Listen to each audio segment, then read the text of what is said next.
Mari kita berdoa sebelum kita membaca merenungkan firman Tuhan. Kembali kami datang kepadamu ya Tuhan mengucap syukur untuk kesempatan ibadah yang Tuhan berikan kepada kami.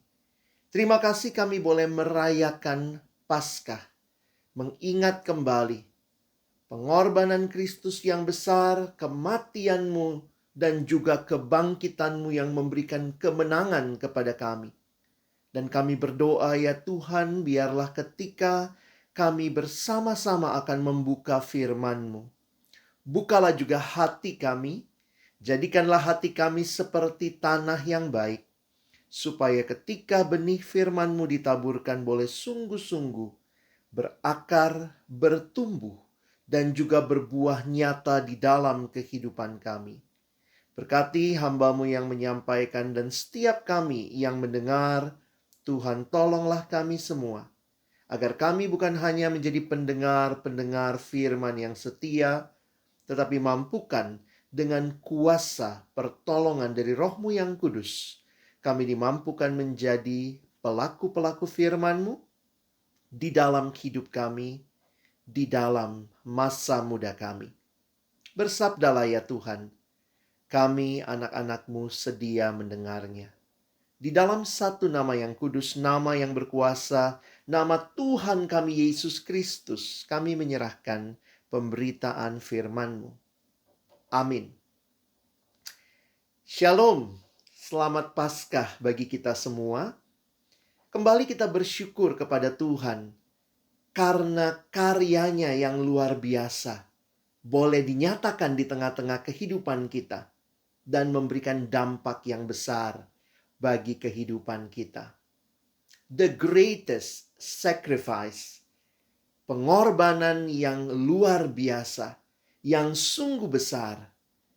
Itulah yang akan kita renungkan bersama-sama melalui kebenaran firman Tuhan yang diambil di dalam kitab Efesus, pasal yang pertama di dalam ayatnya yang ke-7. Efesus pasal pertama ayat yang ke-7. Sebab di dalam Dia dan oleh darahnya kita beroleh penebusan, yaitu pengampunan dosa menurut kekayaan kasih karunia-Nya. Saudara-saudara yang dikasihi dalam Tuhan Yesus Kristus, Paskah merupakan sebuah perayaan dalam kekristenan yang membedakan kekristenan dengan semua kepercayaan yang lain. Semua kepercayaan memiliki hari lahir untuk pendiri agamanya. Semua kepercayaan punya juga hari kematian pendirinya. Tetapi hanya kekristenan yang punya hari kebangkitan karena Yesus yang kita percaya sebagai satu-satunya Tuhan dan Juru Selamat. Dia bukan hanya lahir, dia bahkan bukan hanya mati, tetapi dia bangkit. Dan itulah yang memberikan kepada kita keyakinan, kemenangan, bahwa kita pun juga akan mengalami kebangkitan pada akhir zaman bersama dengan Kristus. Dan kita akan menikmati kekekalan, menikmati hidup yang kekal bersama Kristus selama-lamanya. Gambaran yang diberikan tentang Paskah di Perjanjian Lama, Paskah yang pertama ketika umat Israel, mereka ada di Mesir dan kemudian Tuhan akan memberikan tulah, yaitu kematian anak sulung. Dan pada malam itu, ketika malaikat Tuhan berjalan, maka mereka diminta untuk menaruh tanda pada tiang pintu, yaitu darah anak domba. Dan ketika malaikat itu berjalan dan melihat tanda itu, maka mereka akan diluputkan. Sehingga kalau kita memperhatikan apa yang kemudian digenapkan di dalam kehadiran Kristus di tengah-tengah dunia ini, Dialah yang memberikan kepada kita penebusan yang besar, the greatest sacrifice, yang bukan hanya menyelamatkan kita saat ini, tetapi juga memberikan jaminan akan kehidupan kekal bersama Dia selama-lamanya. Apa yang kita baca di dalam Efesus pasal yang pertama ayat yang ke-7 tadi merupakan bagian dari ucapan syukur Paulus yang dinaikkan kepada Allah karena dia mengalami dengan nyata karya keselamatan di dalam Allah Tritunggal. Jika teman-teman memperhatikan Efesus pasal 1 mulai dari ayat yang ketiga, nanti terus sampai ayat yang ke-14, kita melihat bagaimana Paulus memuji Allah Tritunggal, Bapa yang merencanakan keselamatan yang kekal, Yesus yang di dalam sejarah menggenapkan keselamatan itu, dan selanjutnya Roh Kudus yang menjadi jaminan bagian kita, yang akhirnya juga akan membawa kita menikmati karya yang penuh dan genap di dalam Kristus. Roh Kudus menjadi jaminan keselamatan kita. Itulah ucapan syukur yang Paulus naikkan di dalam Efesus pasal yang pertama ini. Dan ayat yang ke-7 yang kita baca tadi merupakan bagian ketika Paulus melihat akan karya Allah di dalam anaknya Yesus Kristus. Itulah yang Paulus syukuri. Mari sama-sama pada saat kita merayakan Paskah, kita melihat apa yang Yesus lakukan bagi kita. Sekali lagi kita boleh merefleksikannya, dan pada akhirnya kita alami dalam hidup kita, dan akhirnya juga kita boleh membagikannya bagi orang-orang yang ada di sekitar kita. Mari perhatikan kembali Efesus 1 ayat yang ke-7. Kalau saudara memperhatikan, Paulus mengatakan sebab di dalam Dia. Saudara yang kekasih dalam Tuhan, ada satu kutipan yang sangat menarik ketika saya renungkan, yang mengatakan Christianity is not only a religion, but it's a relationship with God through Jesus Christ. Kekristenan bukan sekadar agama, tetapi kekristenan adalah relasi dengan Allah di dalam Kristus. Jika kita memperhatikan kutipan ini, saya pikir inilah yang sangat membedakan kekristenan dengan semua kepercayaan yang lainnya ketika berbicara tentang siapa Yesus. Yesus bukan sekadar pendiri agama yang memberikan banyak pengajaran, mengajarkan banyak ritual. Kekristenan bukan sekadar agama yang berbicara tentang ajaran semata, ritual semata-mata, tetapi adalah relasi dengan Allah di dalam Kristus. Siapa Yesus yang di dalam Dia kita dikatakan boleh menerima kekayaan kasih karunia Allah. Kasih karunia bicara sesuatu yang tidak layak kita terima, tapi kita diberikan. Dan inilah yang kita terima di dalam Kristus. Istilah di dalam Kristus atau dalam bahasa Inggris dikatakan in Christ. Bahasa Yunani mengatakan en Christo adalah istilah favorit Paulus ketika menggambarkan apa yang dialami oleh orang-orang percaya yang mengalami karya Kristus di dalam Kristus. Istilah ini muncul lebih dari 150 kali dalam tulisan-tulisan Paulus. Di dalam Kristus, di dalam Yesus, di dalam Dia. Dan ini menyatakan bahwa kesatuan dengan Kristus menjadi satu bagian kehidupan orang yang sudah percaya. Mungkin kita bertanya, apa itu kesatuan dengan Kristus? Kenyataan bahwa Tuhan memberikan kepada kita keselamatan di dalam Kristus itu bukan sekadar sesuatu yang terjadi di luar diri kita, tetapi kita mengalami kesatuan dengan Kristus. Kita dipersatukan dengan Kristus. Di dalam karyanya inilah kita mengalami keselamatan itu. Jika kita mencoba melihat, saya kasih ilustrasi seperti ini. Bayangkan kalau ini adalah kita manusia berdosa.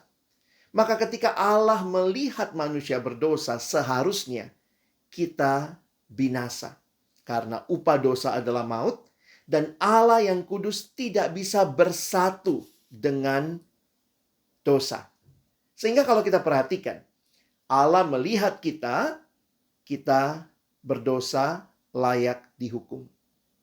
Tetapi Kristus di dalam Dia, ya, Kristus ketika mati bagi kita, Dia memberikan keselamatan kepada kita. Sehingga setiap kita yang sekarang menerima Dia dalam hidup kita, sekarang kita ada di dalam Kristus. Ini gambaran yang diberikan. Persatuan dengan Kristus membawa keselamatan bagi kita. Ketika Allah melihat kita, maka Allah tidak melihat kita dengan dosa-dosa kita lagi. Karena kita ada di dalam Kristus. Allah melihat Kristus. Allah melihat kebenaran Kristus. Allah melihat kekudusan Kristus. Karena itu Alkitab mengatakan kepada kita, di dalam Dia kita dibenarkan. Kita diselamatkan. Kita mengalami karya penebusan yang luar biasa itu. Karena itu posisi kita sangat penting saat ini. Apakah kita ada di dalam Kristus atau kita ada di dalam dosa? Dan ini yang sangat membedakan kekristenan. Ketika kita berbicara siapa Yesus dalam hidup kita. Dia bukan sekadar pengajar agama. Dia bukan sekadar memberikan ajaran-ajaran yang luar biasa. Tetapi Dialah Tuhan dan Juru Selamat satu-satunya yang kita terima di dalam hidup kita. Ada yang bertanya, jadi sebenarnya kita di dalam Kristus atau Kristus di dalam kita? Nah, ini penghayatan spiritual kita tentu berbeda dengan penghayatan secara kuantitas. Seolah-olah kalau Kristus di dalam kita, ya Kristusnya kecil, kitanya yang besar. Kalau kita di dalam Kristus, Kristusnya yang besar, kitanya yang kecil. Tetapi persatuan ini bisa kita hayati seperti ambillah kapas, masukkan kapas itu ke dalam air. Nah, sekarang pertanyaannya. Ketika sudah ada kapas, kita masukkan ke dalam air. Sekarang pertanyaannya. Itu air di dalam kapas atau kapas di dalam air? Nah, itu sudah menyatu, ya. Sehingga kita bukan hanya mengatakan Yesus mati. Banyak orang bisa berkata Yesus mati.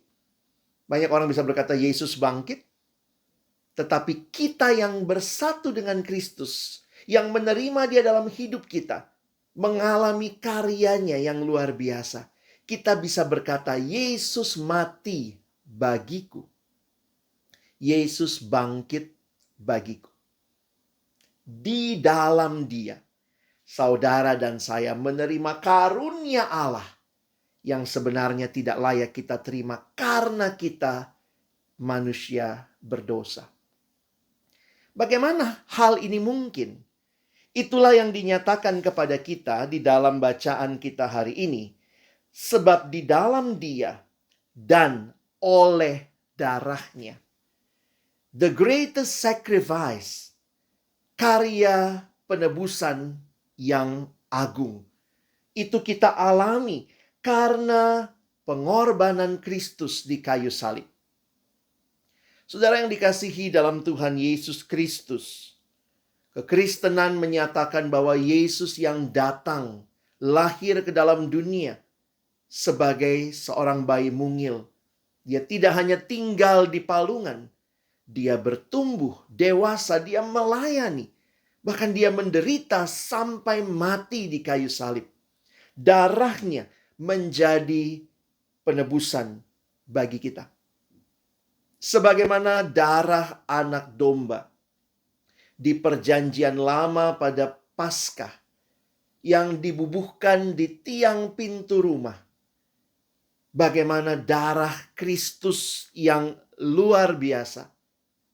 Itu juga yang digambarkan memberikan keselamatan bagi kita. Jika kita memperhatikan apa yang dibawa oleh Kristus melalui karya keselamatan, penebusannya di kayu salib. Maka ada dua istilah yang menarik yang kita perhatikan dari ayat ini. Sebab di dalam Dia dan oleh darahnya kita beroleh penebusan. Ini istilah pertama yang saya ingin kita renungkan tentang the greatest sacrifice. Kita memperoleh penebusan. Penebusan adalah istilah pasar di mana kalau ada sebuah benda yang terjual atau tergadai, apa artinya menebus? Menebus berarti kita membayarkan sejumlah uang atau menukar dengan barang supaya benda yang tergadai atau terjual itu kita jadikan kembali sebagai milik kita. Itu artinya menebus. Menebus adalah memberikan pengorbanan dalam bentuk tertentu, entah uang atau barang, supaya apa yang terjual dan tergadai itu kembali menjadi milik kita. Dan karya Kristus melalui darahnya dikatakan bahwa Dia menebus kita. Ini satu hal yang luar biasa. Ketika manusia sudah jatuh ke dalam dosa, kita tidak mencari Tuhan. Kita hidup seenaknya, kita hidup dengan apa yang kita mau. Tetapi kasih-Nya yang luar biasa. Dia datang mencari kita. Dan Dia menyelamatkan kita. Dia menebus.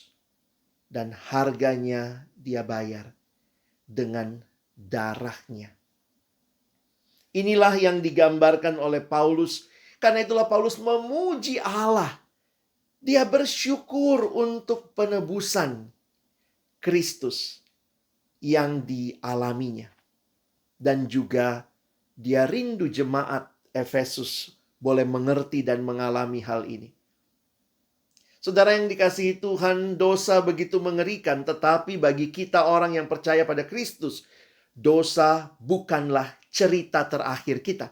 Karena dosa hanya membawa maut. Tetapi itu bukan akhir cerita sekali lagi bagi kita yang percaya. Bagi saudara dan saya yang percaya kepada Kristus. Ketika kita menerima Dia, kita mengalami karya penebusan yang besar.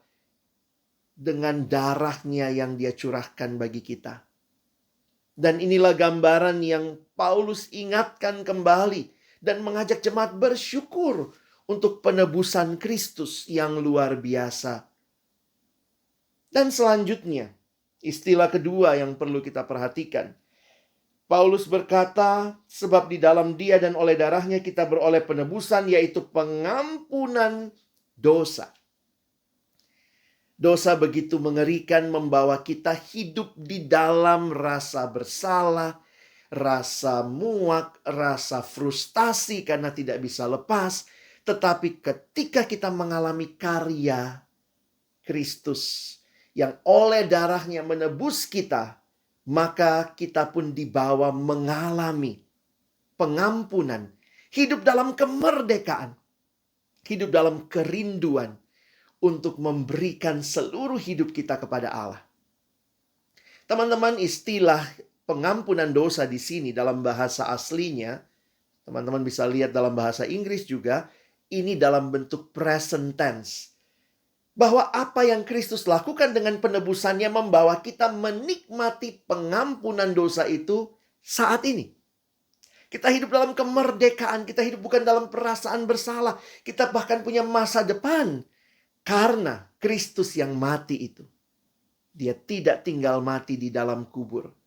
Tapi Dia bangkit dan memberikan keselamatan yang besar. Menjamin itu bagi kita.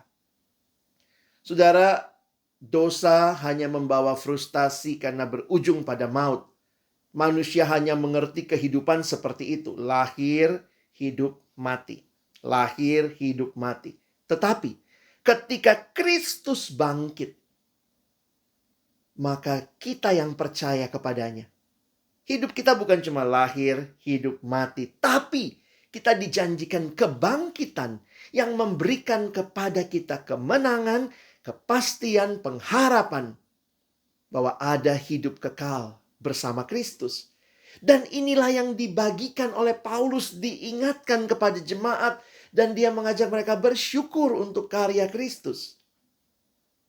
Karena itu ketika saudara dan saya merayakan Paskah sekali lagi, ingatlah pengorbanan Kristus, the greatest sacrifice, yang telah dia berikan dengan bahkan mencurahkan darahnya. Tetapi hal itu telah menjadi penebusan bagi kita. Kita kembali dijadikan sebagai milik Allah. Dan itu membawa pengampunan dosa yang memberikan kepada kita bukan lagi hidup dalam ketakutan, bukan lagi hidup dalam ketidakpastian, tetapi menikmati pengampunan Tuhan di dalam keseharian kita. Bagaimana kita mengaplikasikan dua kebenaran ini? Penebusan yang membawa kita jadi milik Allah, dan pengampunan dosa yang memberikan kita kemerdekaan, kelepasan, pengharapan. Di tengah-tengah situasi yang teman-teman dan saya alami secara khusus di tengah COVID seperti ini, kita bahkan merayakan Paskah di tengah-tengah COVID seperti ini, apa yang bisa kita refleksikan? Ingatlah kembali teman-teman yang dikasihi Tuhan, bahwa Tuhan tidak meninggalkan kita.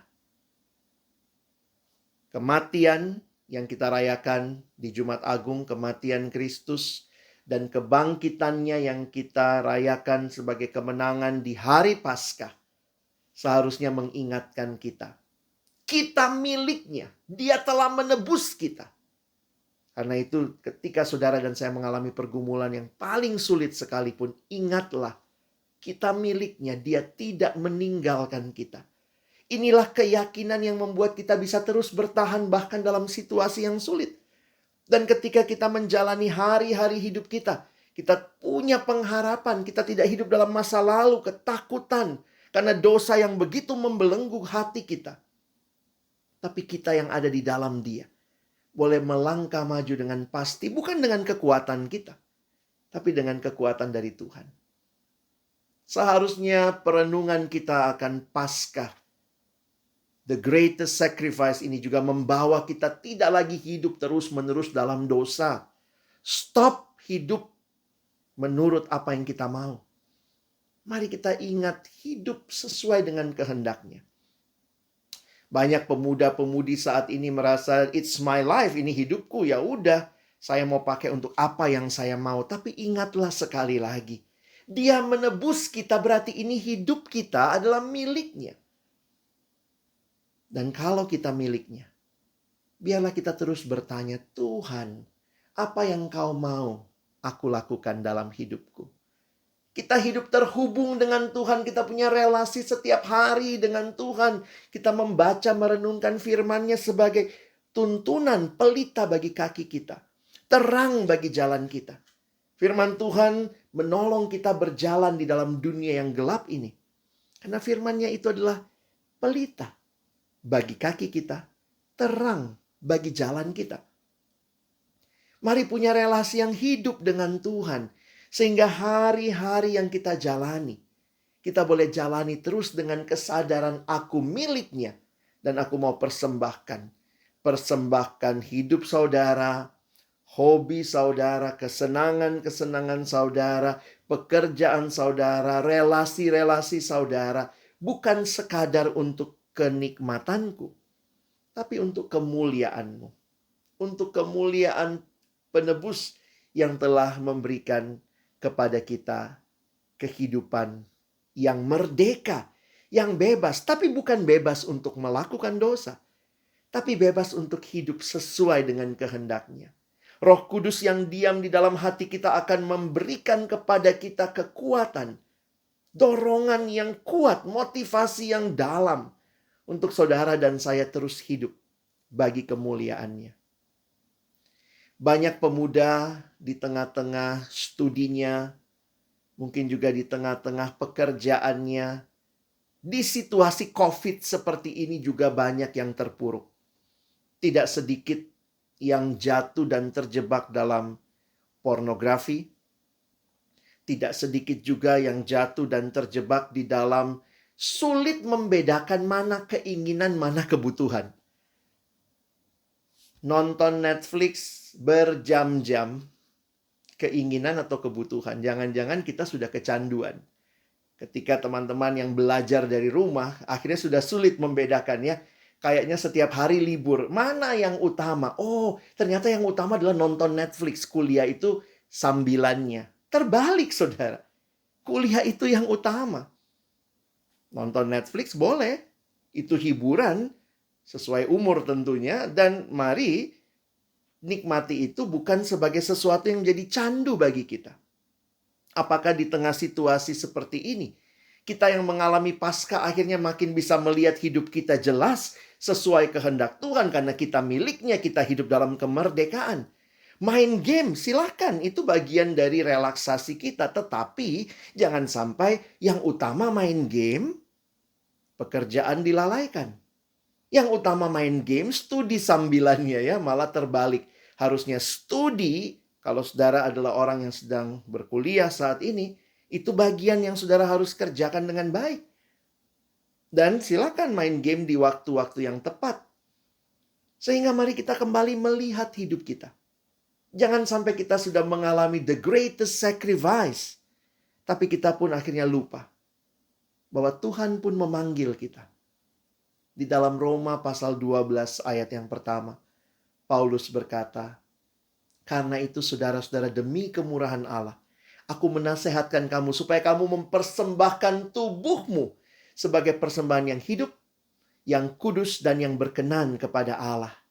Itu adalah ibadahmu yang sempurna." The greatest sacrifice yang kita alami karena karya Kristus yang membawa kita menjadi miliknya, membawa kita hidup di dalam kemerdekaan, seharusnya mendorong kita juga memberikan our whole life as sacrifice. Persembahkanlah hidupmu sebagai persembahan yang hidup, yang kudus, berkenan kepada Allah.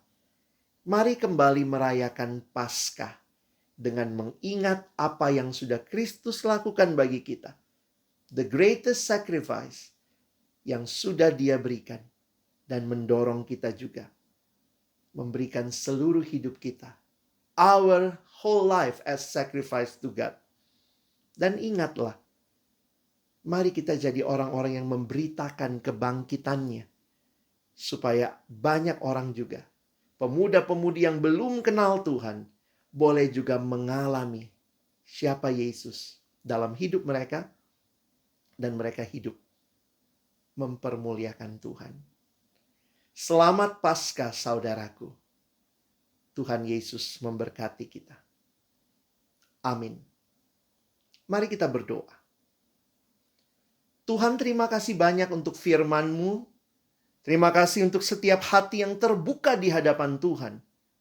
Dan kami yang sudah mengalami karya penebusan-Mu, biarlah kami juga hidup mempersembahkan seluruh hidup kami hanya kepadamu. Terima kasih Tuhan, biarlah Paskah tahun ini bukan sekadar perayaan, tetapi adalah perubahan hidup yang sungguh-sungguh kami alami. Karena kami ada di dalam Kristus, dan kami mau hidup hanya bagi kemuliaan-Mu. Situasi COVID yang mungkin begitu sulit bagi banyak dari kami, bahkan menjadi alasan untuk kami hidup dalam dosa. Karena kami di rumah terus, kami tidak ada kerjaan, kami tidak tahu harus ngapain. Seringkali kami melakukan itu sebagai alasan, biarlah ini yang membuat aku tetap menikmati dosa. Tapi kiranya hidup yang sudah ditebus, hidup yang sudah dimerdekakan, menjadi hidup yang kami persembahkan, bukan mempermalukan Tuhan, tapi kami mau hidup mempermuliakan Tuhan. Tolong kami juga membagikan berita ini, supaya begitu banyak orang yang hidup tanpa pengharapan, akhirnya boleh memandang kepada Kristus, yang sudah mati dan bangkit bagi mereka juga. Pakai kami sebagai saksi-Mu. Kami bersyukur, berterima kasih. Di dalam nama Tuhan Yesus kami sudah berdoa. Amin.